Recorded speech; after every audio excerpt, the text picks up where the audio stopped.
15 règles à appliquer pour une page de capture qui convertit. Salut, c'est Maëlys, je suis coach marketing chez Wolfeo et aujourd'hui j'aimerais vous présenter 15 règles à appliquer pour une page de capture qui convertit. Parce que très souvent on travaille comme des acharnés, on est super fiers de la page qu'on a fait et au moment de la tester, au moment de la mettre en ligne, on est super déçu des résultats. Et pour éviter de se retrouver un petit peu dans cette configuration qui est quand même assez pénible, j'avais envie de vous donner un petit peu aujourd'hui des repères. Donc, ce que nous allons aborder, ce sont en 5 catégories les règles à appliquer pour créer une page de capture optimisée. Donc 5 catégories et dans lesquelles on pourra voir en ensemble 15 points à vérifier pour une page qui convertit mieux. Voilà, donc c'est parti.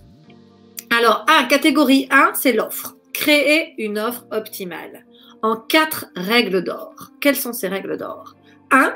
Votre offre répond à un vrai besoin et la promesse est visible. 2. Votre titre permet de comprendre immédiatement de quoi il s'agit. Je dis bien immédiatement, on ne doit pas réfléchir. 3. Votre offre est explicite et convaincante. 4. Votre offre correspond aux attentes de votre cible. Salut, c'est Kevin, je fais juste une petite interruption très rapide pour vous annoncer que si jamais la vidéo vous intéresse vraiment, on a fait un récapitulatif directement dans la zone de description. Vous pouvez tout simplement cliquer dessus, vous téléchargez le document et au moins vous avez un récap complet de tout ce qu'on vient de vous partager. Bref, il y a encore plein de choses à venir. Je vous laisse avec Maëlys, ça continue dès maintenant. Let's go. La deuxième catégorie, il faut que vous soyez crédible. Alors, pour être crédible, il y a des règles à appliquer. La première, c'est de créer une offre qui ne soit ni racoleuse, ni mensongère. La deuxième, c'est que si vous choisissez d'avoir des témoignages, si vous en avez, c'est une chance, c'est parfait, mais il faut que ce soit de vrais témoignages. Il n'y a rien de pire que de faux témoignages. Enfin, attachez-vous à respecter votre image de marque. Alors, je vais peut-être développer un tout petit peu ce point-là. En fait, en général, quand vous créez une page, vous avez d'autres produits que vous avez déjà créés, etc. Vous avez construit un univers. Si vous avez toujours été dans l'honnêteté et dans la transparence, ne devenez pas un peu plus flou pour cette offre-là, parce que vous allez perdre toute votre crédibilité pour ce produit et pour les autres également. Donc, ce serait une grosse erreur. Donc ça, c'était la 7e règle. Enfin, une autre catégorie, c'est la forme. C'est-à-dire qu'on a vu un petit peu le fond. Maintenant, on va voir la forme. Donc, vous allez devoir soigner la forme. Et pour ça, encore une fois, je vous propose des points à vérifier pour être sûr qu'on est bien dans les clous. Alors, votre page, elle doit être claire et concise. Et les informations qui sont capitales doivent être placées en tête de page. On doit avoir accès dès le début aux informations capitales. Sinon, vous allez perdre beaucoup de lecteurs. Enfin, votre page doit être facilement compréhensible. Il ne doit pas y avoir 36 façons de la lire. Il faut vraiment qu'on suive un chemin de lecture. Et ce qui permet de convertir, puisque c'est le sujet aujourd'hui, c'est le bouton d'appel. Et là, ça m'amène à la 11e règle. Le bouton d'appel à l'action doit facilement se distinguer du reste de la page. On doit le voir directement et on doit le voir.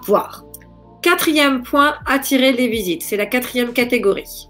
Et pour ça, je vous propose également de vérifier quelques points. Donc, les éléments visuels à respecter sont les suivants. 1. Du coup, c'est la 12e règle. Mettre une image pour illustrer l'offre. C'est important d'avoir une image. Alors, vous avez plein de sites, si vous n'avez pas d'image à vous, comme Unsplash et compagnie, qui permettent de mettre des photos libres de droit. Attention, libre de droit, c'est très important. Ou alors elles vous appartiennent, ou alors c'est libre de droit. Mais n'allez pas piocher des photos sur Internet, vous pourriez avoir des problèmes. 13e règle, la composition de la page doit guider l'œil du visiteur. C'est-à-dire que ça doit être facile. La personne ne doit pas se perdre dans votre page. Elle doit suivre un sens de lecture et c'est vous qui le décidez. Enfin, la 14e règle, c'est une cohérence générale qui doit être respectée. Voilà, donc on va pas mettre tout à coup des polices de tailles différentes, des textes au milieu, en haut, à droite, des images un peu partout, un truc dessus, derrière, enfin bon, un espèce de vaste bazar qui ne serait pas agréable à regarder. Donc la cohérence. Enfin, la 5e catégorie, qui va vraiment vous aider à obtenir les résultats que vous escomptez, c'est de tester votre offre ou votre page. Jusqu'à la perfection, n'est-ce pas? Alors, quand je dis tester, alors ça peut faire un petit peu peur parce que effectivement, on aimerait que ce soit parfait dès le début. Malheureusement, c'est rarement, voire jamais le cas. Mais ce n'est pas grave. En revanche, faites bien attention à ne tester, et c'est mon 15e point à vérifier, un seul paramètre à la fois. Si vous vérifiez, si votre page ne convertit pas comme vous le souhaitiez et que vous commencez à changer plusieurs éléments et que vous testez ces éléments et qu'il y a un petit peu de mieux, vous ne saurez pas ce qui a marché, ce qui n'a pas marché. Peut-être que si vous aviez changé un seul élément, ça aurait marché 10 fois mieux parce que là, en changeant un autre, vous avez fait un autre paramètre qui lui marche moins bien que celui que vous aviez fait avant. Donc, vous voyez, en croisant un petit peu les données, vous n'allez pas du tout vous y retrouver. Donc, c'est vraiment un paramètre très, très important et j'insiste lourdement dessus. Testez votre page, 1, ne lésinez pas dessus. 2, testez un seul paramètre à la fois. Et voilà, ce sont les 15 points que j'avais envie de vous présenter aujourd'hui pour améliorer un petit peu vos pages, pour qu'elles fonctionnent mieux. Si vous avez aimé la vidéo, cliquez sur j'aime. N'oubliez pas de vous abonner pour recevoir nos prochaines vidéos. Si vous avez envie d'apporter un petit peu vos éléments dessus, commentez. Si vous avez un sujet que vous avez envie que j'aborde, commentez également. C'était Maëlys et je vous dis à très bientôt.